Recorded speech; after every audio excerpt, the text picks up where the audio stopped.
Pozdrav gledateljima Kronolog YouTube kanala. Ovdje želim predstaviti u ovom videu Zenit El Primero. Ovo je jedan sada zapravo, što na engleski što bi se reklo discontinued, ili to jest više se ne proizvodi model El Primera. To je bio model iz 2019. Takozvani El Primero 1969. Model koji je baziran na klasičnom originalnom kalibru El Primero 400. Sad ću malo u ovom videu što ću opisat ću detalje ovog sata, po čemu je on poseban i zapravo osvrnut ću se na stvari koje se inače ne spominju puno u drugim videima, ali evo, samo da opišem da se ovdje radi o kronografu, to jest u ovom satu je kalibar Zenit El Primero kalibar 400, koji je u biti jedan od prvih na svijetu napravljenih automatskih kronografa. Znači ovo je automatic kronograf. I ne samo da je, dakle, on je bio pušten u prodaju 1969. I ne samo da je automatic kronograf, on radi na visokoj frekvenciji, na 36.000 otkucaja u minuti, što bi u biti bilo 10 otkucaja u sekundi. Znači, nemirnica ovog sata kuca 10 puta u sekundi, znači da se kazaljka sekunde ima korake 10 koraka u jednoj sekundi, što je puno preciznije, puno točnije mjerenje usporedbi sa tada što je bio tad standard za kronografe, ili 5 otkucaja u sekundi, ili malo na jače, na više otkucaja, što je bio standard 8 otkucaja u sekundi, što se može vidjeti po 8 otkucaja obično po eta mehanizmima. No u biti jedino se može mjeriti 1/10 sekunde ako imate 10 otkucaja u sekundi. Znači, po tome je bio poseban ovaj sat, ovaj model El Primero. I zapravo već tad se odmah otišlo na taj visoki standard točnosti, to je barem preciznosti, ne bih rekao točnosti. I plus što se dodao i taj automatic mehanizam. I zapravo, evo, ja ću sad demonstrirati kako to izgleda. Zapravo to se najbolje vidi kad se aktivira sam kronograf. Vidi se kod aktivacije kronografa da kazaljka sekunde jako, jako glatko klizi. Znači, puno glađe, mislim, evo, možda se čak na videu niti ne može vidjeti, a dobro, vide se koraci, ali i sad recimo može se kazaljka sekunde zaustaviti točno negdje između na 26,6 sekundi točno ovdje, iako se ovdje baš ne vidi. Znači, što se tiče ovog modela, ovo je više jedan dress model koji zbog dizajna, on nema skalu nikad nije imao desetinku sekunde, ali u skalu od petine sekunde je originalni El Primero imao. Znači, evo, moguće malo resetirati da se vratimo nazad. Znači, u biti taj model je bio revolucionaran. I to ima vrijednosti. Jedno što sam htio reći, što je najzanimljivije, taj kalibar 400 se dan danas proizvodi u istom dizajnu. Znači, već 1969. što se tiče formata kronografa, u biti postiglo se, rekli bi se, ne bih rekao tehničko savršenstvo, ali u biti nakon toga se više nije puno poboljšavalo i već znači, evo, do dan danas i dalje Zenit proizvodi modele jedne, kako da kažem, te tribute modele i dalje proizvodi pod kalibru 400. Znači, malo ću pisati sad više dizajn ovog sata, znači taj model je vjerojatno izdan je kao nekakva godišnjica ovoga, znači između 2019. 50. godišnjica između 2019. i 1969. I ovo je malo modificiran dizajn, znači što se napravilo, kao što sam rekao, jedino što se maknute su oznake desetine sekunde, ali dalje su tu minute. I dalje je tahimetar skala koja zapravo zasluži za mjerenje brzine unutar 60 sekundi, no ono što je dodano zapravo što je prijeđeno kod ovaj model je vjeran dizajnu modela iz 1969. oblikom kućišta i čak i ciferom, znači ovdje srebrni cifer, to je srebrni brojčanik, no ove su kazaljke rodinirane i ove oznake za sate su isto rodinirane, znači visokog sjaja, imaju efekt kao da su od zrcala. Od zrcala i što daje malo toj luksuznoj noti satu. Što se tiče dizajna, može se primijetiti da ovaj nema, što je zapravo jako dobro, ovaj cifer nema puno teksta na sebi, što mu daje zapravo na privlačnosti i izgleda puno čišće. To je posebnost. Također kod pokazatelja tekuće sekunde nije podijeljen, taj podcifer nije podijeljen na 1 sekunde, već je podijeljen samo na 5, što daje dojam čišćeg cifera, nije natrpan malim, tako reći, crticama ili tekstom. Isto također što je jedan detalj je da je brojač minuta je klasičan, znači ništa se tu nije posebno primijetilo. Ono što je također važno primijetiti je da je sat je opremljen iluminacijom, to je kazaljke su iluminirane isto kao i indeksi su C1 superluminovo koja, kao što možete vidjeti, je potpuno 100% bijela, no mana toga je da nije baš, da osvjetljenje nije toliko jako, to jest ne svijetli toliko jako kao što bi vidjeli kod Omega, Rolexa ili pogotovo kod Seika, nije ni blizu tako dobro, što ću pokazati kasnije u videu. No idemo dalje. Ono što možemo vidjeti, znači kućište je unaprijeđeno kućište iz 1969. Možemo vidjeti da je u jednom monobloku napravljeno, znači ovdje imamo lažnu lunetu, lažni bezel, u biti sve ovo u jednom komadu sa kućištem saliveno, no izgleda kao da imamo jako tanki bezel, jako tanku lunetu, znači koja je prekrivena s ovim takozvanim box kutijom, četvrtastim safirom, znači da bezel, to jest luneta ne ide preko safira, nego je safirno staklo je izbočeno gore, no to daje dojam, to daje efekt da sat izgleda tanji nego što u biti jest, jer ova debljina je 12,6 mm ukupno, što je dosta dobro za ovakav kronograf i to što ima 100 metara vodootpornosti. No, idemo dalje. Što se tiče oblika kućišta, znači ono je napravljeno monobloku, znači u jednom bez onih dodatnih, kako reći, koraka, znači stranica je ima jako dobru, kao što možete vidjeti, jako dobru geometriju i potpuno je politura je visokog sjaja sa strane. Geometrija, kao što možete vidjeti, savršena, možete se kao gledalo se može vidjeti. Što se tiče obrade kućišta, vidimo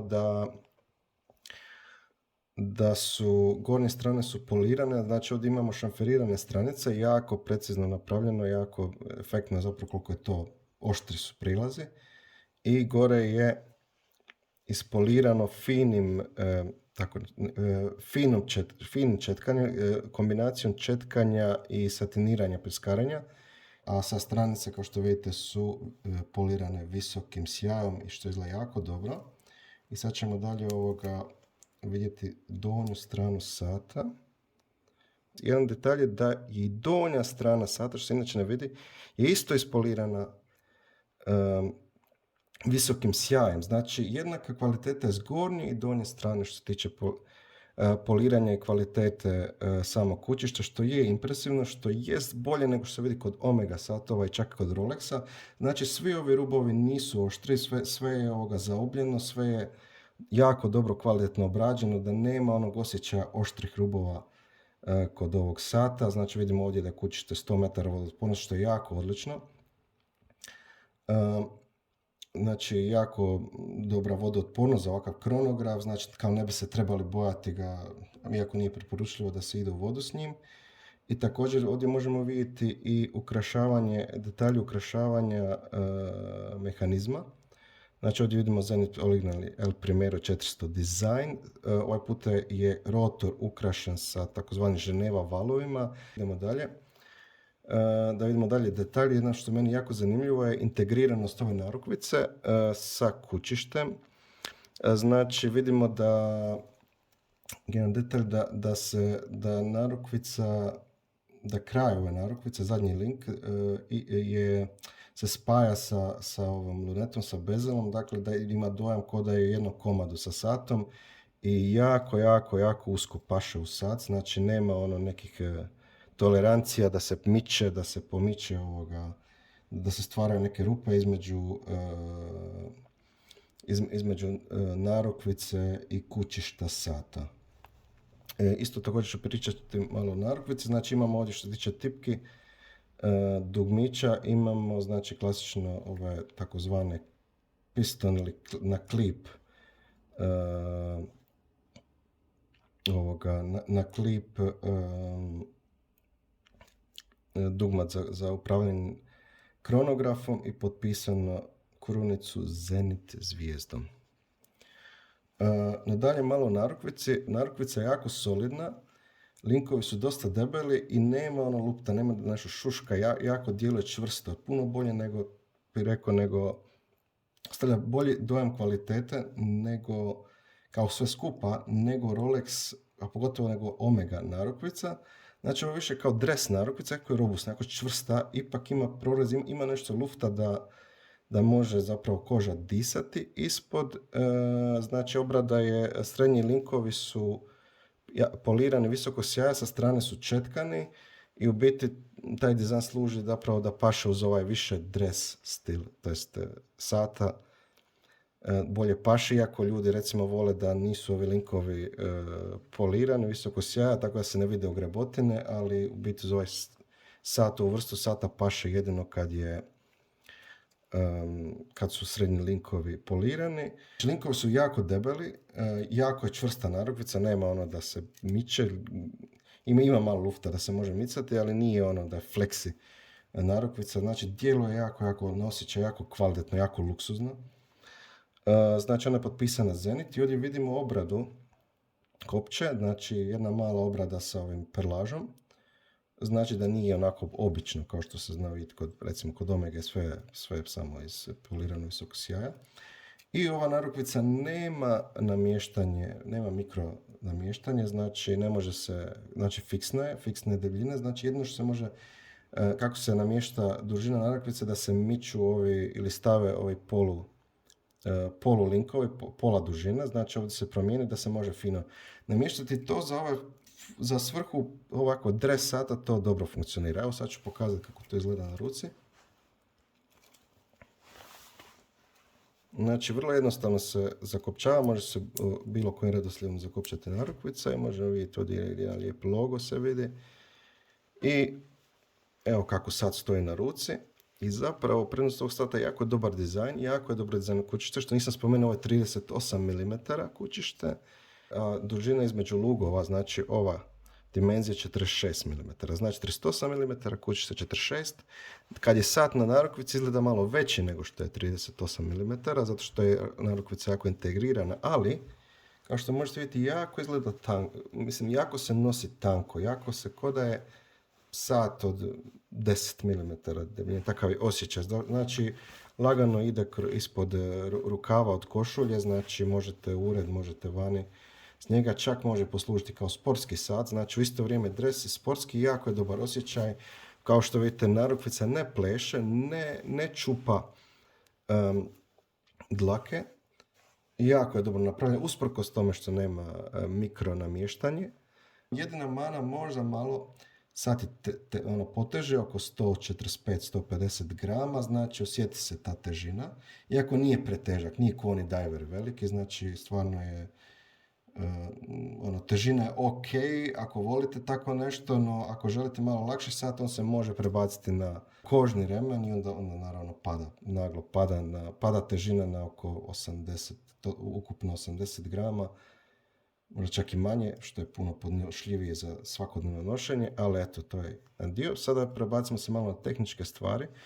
Znači, evo, sad ćemo ubaciti u položaj namještanje vremena i vrtimo krunicu suprotno smjeru kazaljke na satu i možemo namještati vrijeme i vidimo da sekunda ne stane. Znači, u ovaj sat ili nove varijante sa kalibrom 400 se prodaje tako, nema hakiranja, ne možete zaustaviti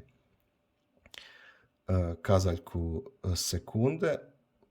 No, zapravo to nema smisla za kronograf, zato što vi možete mjeriti vrijeme kronografa zapravo uz pomoć, to jest mjerite sekunde uz pomoć kronograf sekunde koje možete zaustaviti centralne sekunde. Dotakao sam se detalja također namještanje vremena. Znači, prvi položaj, što je netipično za moderne satove, znači prvi položaj je promjena vremena, dok drugi položaj je brzo namještanje datuma. Znači, sad smo došli u sigurnu zonu, mora se paziti kog sata, i došli smo do sigurnu zonu i možemo sada brzo namještati datum. I u obrnutom smjeru ne ide, znači ide samo u jednom smjeru i može se ima brzo namještanje datuma. I zapravo, zašto je to dobra stvar, zašto se tako napravilo? Evo sad recimo zamislimo da imamo, da sad idemo štopati vrijeme i mi malo smeta mi kako se zove, smeta mi sad ova kazaljka od minute, ja recimo sada štopam vrijeme, sad radim. I zašto zapravo je bolje ne imati hakiranje sekunde, bolje ne zaustavljati kazaljku sekunde. Evo sad ću vam pokazati. Znači, sad smeta, ja sad ne mogu pročitati. Ne mogu uopće pročitati, teško mogu pročitati koliko mjerim vrijeme. I onda recimo sad uzmem malo, ja i dalje mi radi kronograf i gle, ja samo maknem ove kazaljke.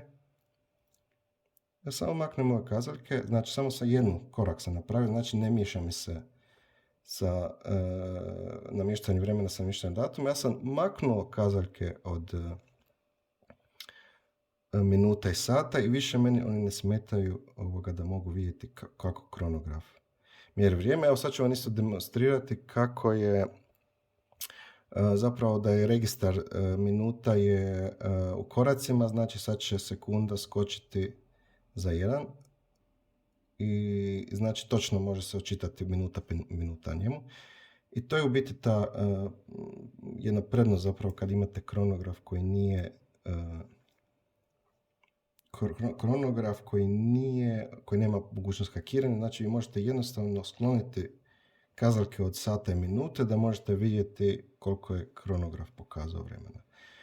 I za kraj još jedan detalj je podržava instant promjenu datuma i sad ćemo to demonstrirati.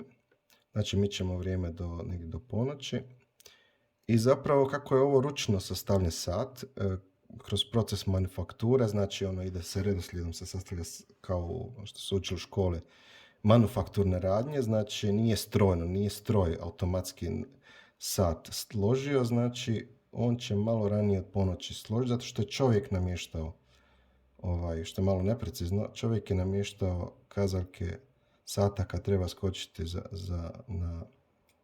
i vidimo sada kako se prebacilo. Instant se prebacilo 4 minute prije ponoći.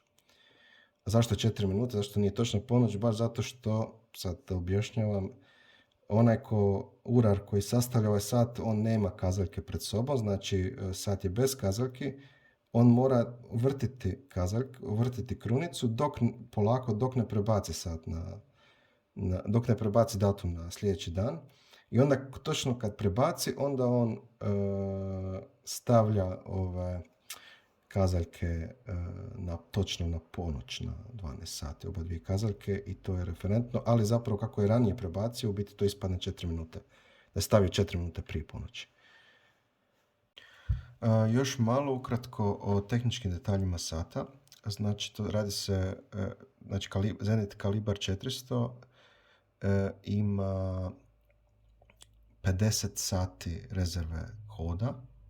Znači, dok je miran, sat može, zapravo biti može minimalno 50, više od 50 sati u praksi. U ovom slučaju kod mene je 56 sati, znači može bez stajati na mjestu bez navijanja, i što je dovoljno zapravo za tih 2 dana da može izdržati bez da se mora ručno naviti ili staviti na ruku.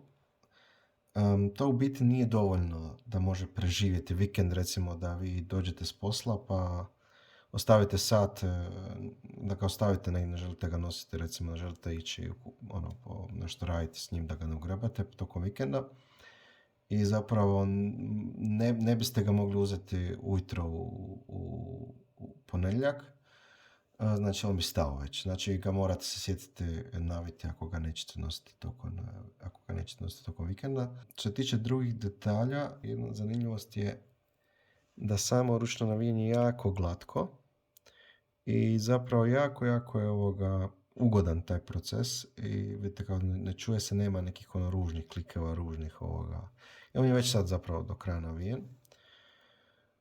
Znači, to je jedan detalj. Dalje, što se tiče točnosti ovoga sata, znači on je original dolazio certificiran koskom, znači certificiran je kao kronometar u Švicarskoj. No, u biti većina ovih El Primero satova sada ne dolazi sa certifikatom, već Zenit garantira točnost -4 do +6 sekundi na dan otprilike.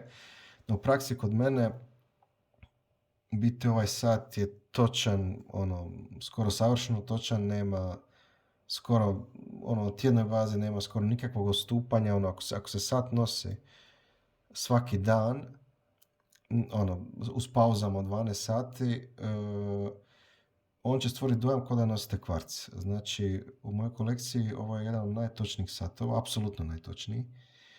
U biti, ono što daje to točnost jest tih 10 Hz, što je veća frekvencija, u biti mehanički sat će biti točniji, ali ovo je apsolutno jako odličan sat, jako točan.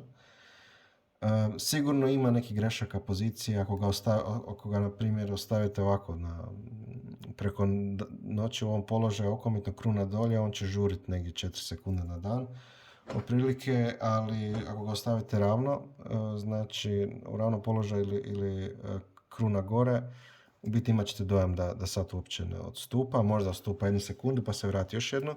Jedino što sat malo ode nazad, ako ga pustite pri kraju rezerve hoda, znači on će malo izgubiti par sekundi, to je po danu, i sat će malo početi kasniti, to je istina.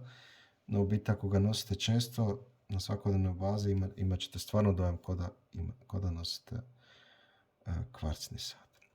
Evo, sad sam prebacio El Primera na ovu na ovaj kožni remen aligatorske kože, koji je, ne znam koliko se dobro vidi na snimci, remen je zapravo tamno smeđe boje, znači da nije baš crni, da ne izgleda previše službeno, već da izgleda nekako više da dodaje boju, što mislim da odlično paše. Sada htio sam pričati više koje su mane ovog sata, znači što mi se ne sviđa, koje su stvarne mane sata. I sad u modernom kontekstu one mane vrijedne spomena po meni, jedna je mana da sat nije otporan zapravo na magnetizam. Iako ima on dozu otpornosti, u smislu neće se dogoditi ako vi sad stavite pokraj nekog mobitela, pokraj ovoga, znači pokraj mobitela ili nešto tako, da će se on namagnetizirati, ili ako budete držati blizu nekog zvučnika po nekoliko minuta, da će on ostati magnetiziran, to se neće dogoditi. Ali u biti, malo po malo, ako stvarno ako stavljate sad blizu neke zvučnike gdje su jaki magneti, najčešće to. Najčešće su to zvučnici, možda zvučnik od laptopa ili veliki zvučnik od linije, hi-fi linije. Ako baratate s time često, približavate sat ili ste recimo vozite auto i stoji vam ruka blizu zvučnika od auta u autu, on će se polako namagnetizirati kroz mjesece i počet će odjednom žuriti. U mom iskustvu počet će žuriti oko 9 sekundi na dan. Znači preći sa 0, skoro, kao što sam i rekao, savršene točnosti će preći na plus 9 sekundi na dan i onda se mora, što bi se preporučilo, otići kod dobrog urara koji ima profesionalni uređaj za demagnetiziranje i mora se sad demagnetizirati i on se vrati nazad u svoju normalnu regulaciju. Sad, da li to ljudima smeta u praksi? Pa meni malo smeta, iako ne događa se to tako brzo, tako često, ali dogodi se u biti po meni nakon 6 mjeseci nošenja se to dogodi. I da, to je po meni jedina prava objektivna mana. Dalje, o čemu se može pričati vezano kao mani je za modernom kontekstu je rezervna snaga od 50 sati, koja nije, biti možda za većinu ljudi nije prava mana, ali rezerva od 50 sati rezerva hoda nije dovoljna da sat može stajati preko vikenda bez da se nosi, bez da se navije ručno. Zapravo, da biste bili sigurni u to, treba vam negdje 60 plus sati, 60 sati rezerve, dok konkurencija, na primjer, Omega i Rolexa imaju, dok neki drugi satovi, možda Breitling ili Seiko satovi jeftini nemaju toliko veliko. Iako se sad pojavljivaju, recimo ti SoPower matici i sve iz Swatch grupe, koji imaju 80 sati rezerve, samo kažem da nije ovaj sat sa El Primero 400 nije po tome konkurentan i može to nekome zasmetati. Ono što se mora raditi, mora se misliti preko vikenda i naviti sat ručno, što po meni nije problem tehnički gledano, samo se mora sjetiti, ne zaboraviti naviti sat ručno tokom vikenda ako se sat ne nosi preko vikenda. Zenit je to u biti riješio taj problem kod novih satova, kod novog El Primero 3600 mehanizma, na ovom El Primero Sport modelu, i tamo je rezerva 60 plus sati na knap da se preživi vikend, ali puno bolja situacija nego 50, znači 60 plus je puno bolje nego 50 sati. No evo, sad ću još za kraj, zatvorit ćemo ovaj video sa recenzijom ove kožne narukvice. Znači, na kraju ću pokazati kako stoji na kožnoj narukvici. Znači, može se kupiti od Zenita originalna kožna narukvica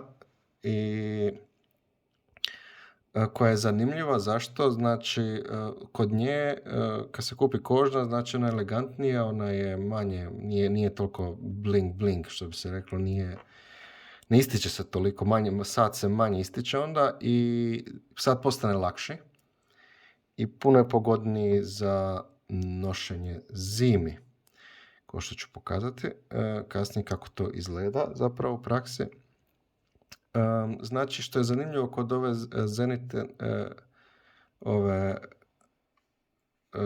Zenit remena je da je ispod, znači ova je aligatorska koža,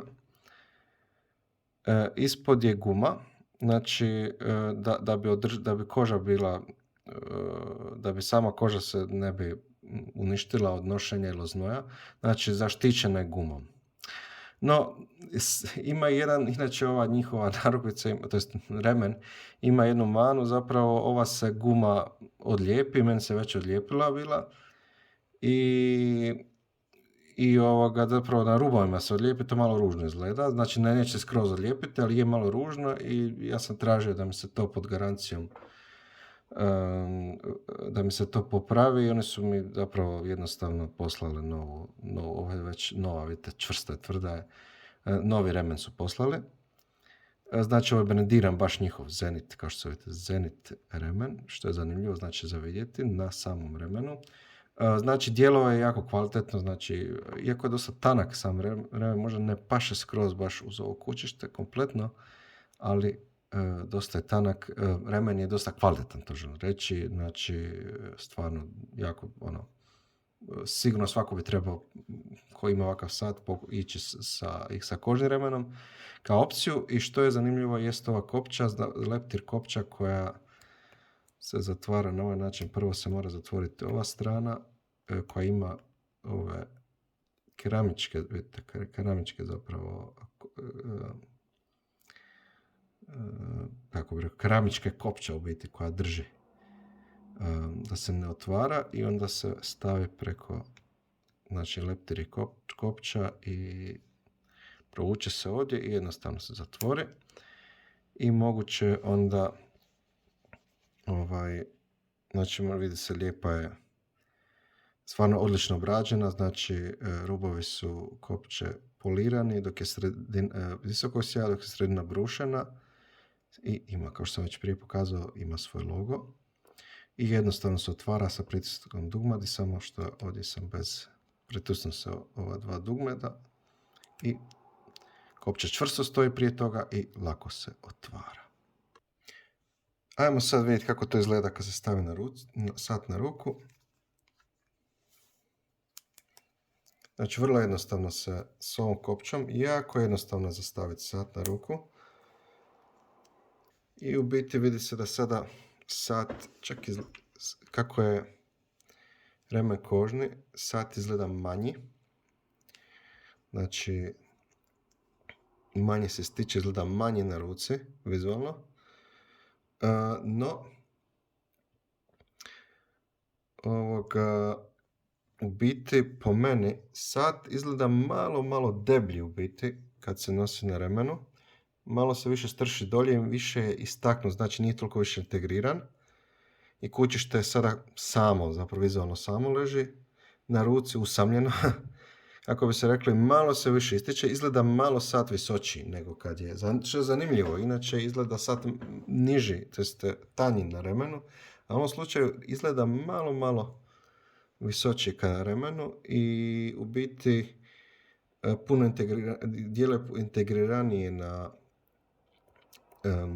djeluje sat integriranije na narukvici, no prednost ovoga remena, nošenje remena je to što je sat stvarno lakši i kad je zima, kad imate recimo ovakav rukav, kad imate nešto što je usko, znači, što se događa kad imate recimo zimsku robu, kad je narukvica, onda vam ona pritišće, zapravo roba vam, odjeća vam gura sat na ruku i onda vam se ova metalna narukvica pritišće vam sat uz glob i nije udobno nošenje. I zato, zapravo, puno je bolje iskustvo, recimo, puno lakše je ga sat sakriti ispod rukava, ispod ovakvog zimskog rukava, kad imate kožnu narukvicu, kožni remen. Eto, to bi bilo to što tiče ove malo poduže recenzije, no moj cilj bio da vaš sve pokažem. Hvala na gledanju i vidimo se u drugom videu.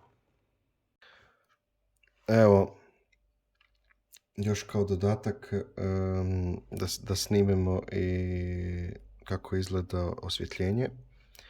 Znači, u biti ovo što vidite u videu, ovako zelenkasto, da, to je u principu što se u stvarnosti vidi, znači nije baš neki osvjetljenje, nije nešto ultra impresivno. Osvjetljenje traje, nije da odmah nestane, ali nije baš nešto impresivno.